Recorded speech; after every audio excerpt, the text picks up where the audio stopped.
আজকের ডিজিটাল যুগে আমাদের কিশোর-কিশোরীরা সোশ্যাল মিডিয়ার জালে কতটা বন্দী তা আমরা সবাই জানি। কিন্তু এই আসক্তি কি কেবল একটি সামাজিক সমস্যা? নাকি এর পেছনে রয়েছে বড় কোনো কর্পোরেট চক্রান্ত? এই প্রশ্নটি এখন মার্কিন আদালতের কাঠগড়ায়।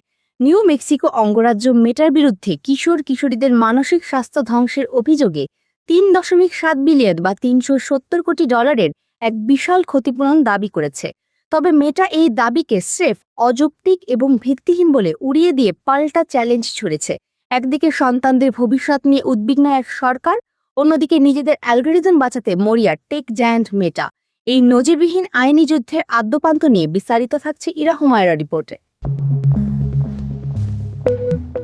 ফেসবুক এবং ইনস্টাগ্রামের অ্যালগোরিদম কি ইচ্ছাকৃতভাবে তরুণ প্রজন্মকে বিষণ্ণতার দিকে ঠেলে দিচ্ছে? নিউ মেক্সিকো অঙ্গরাজ্যের দাবি, হ্যাঁ, তাদের মতে মেটা তার প্ল্যাটফর্মগুলোতে এমন কিছু ফিচার রেখেছে যা কিশোর কিশোরীদের মনে হীনমন্যতা এবং আসক্তি তৈরি করে। এই ক্ষতি কাটিয়ে উঠতে তারা $৩৭০ কোটি একটি ব্যাপক প্রতিকার পরিকল্পনা পেশ করেছে।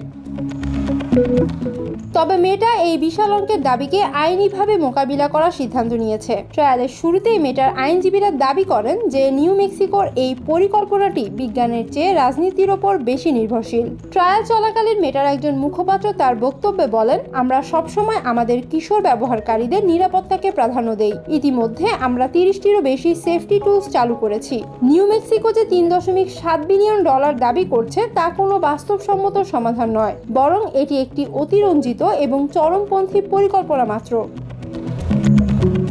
মেটার এই রক্ষণাত্মক কৌশলের বিপরীতে আক্রমণাত্মক অবস্থানে রয়েছে নিউ মেক্সিকোর অ্যাটর্নি জেনারেল রাউল টোরেস। আদালতে তার যুক্তি ছিল অত্যন্ত ধারালো। তিনি বলেন, মেটা জানতো তাদের ডিজাইন শিশুদের মানসিক ক্ষতি করছে, কিন্তু মুনাফা কমার ভয়ে তারা সত্য গোপন করেছে। $3.7 বিলিয়ন কোনো বড় অঙ্ক নয় যখন আপনি আমাদের সন্তানদের নষ্ট হয়ে যাওয়া শৈশবের সাথে এর তুলনা করবেন। মেটাকে এর দায়ভার নিতেই হবে।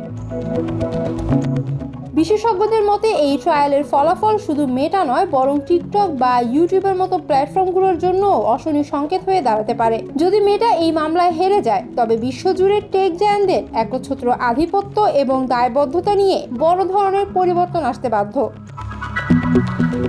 এখন প্রশ্ন হলো, আদালত কি নিউ মেক্সিকোর এই বিশাল দাবি মেনে নেবে, নাকি মেটা তার বিশাল আইনি বাহিনী দিয়ে এই ধাক্কা সামলে নিতে পারবে? কোটি কোটি কিশোর কিশোরীর মানসিক স্বাস্থ্যের ভবিষ্যৎ এখন ঝুলে আছে এই একটি মামলার রায়ের ওপর। ইরা হুমায়রা, আমেরিকা বাংলা।